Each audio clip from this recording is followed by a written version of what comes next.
Hello మామ bus. ఒకసారి శివాజీ అన్న మాటల కాంట్రవర్సీ గురించి ఇంతకుముందు ఒకసారి మన గరికపాటి నరసింహారావు గారు ఒక మాట చెప్పారు, అది వినండి. అమ్మాయిలు ఒక్కసారి ఆలోచించండి. మా అమ్మాయిలుగా భావించి చెబుతున్న తండ్రి అని లాంటి వాడు చెప్పాలి కాబట్టి. అందమైనటువంటి అవయవాలు పొందిగ్గా బిగువుగా కనపడుతుంటే కుర్రాడు ఎవడన్నా ఊరుకోగలడండి?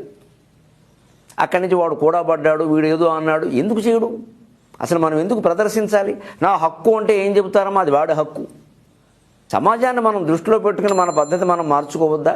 ఈ మాట ఎవరన్నా చెబితే నేరస్తులా? మీ మీద పడి కరిచేయడం ఆడవాళ్ళు. నన్ను గర్వన చూస్తాను నేను. ఇక్కడ ఏవో రాసుకోవడం, ఇక్కడ కిస్ మీ అని, లవ్ మీ అని, ఇక అలాంటివి వేసుకుంటాను పని కట్టుకుని. వాడు ఊరుకుంటాడండి కిస్ మీ అన్నాక? మీరే చెబుతున్నారు కదా. అప్పుడు మళ్ళీ నాకు ఇష్టమైన వాడు అంటే ఐదో కిస్ మీ కిందో బోర్డు పెట్టాలి. నాకు ఇష్టమైతేనే రానోడు కూడా బోర్డు పెడితే సరిపోతుంది.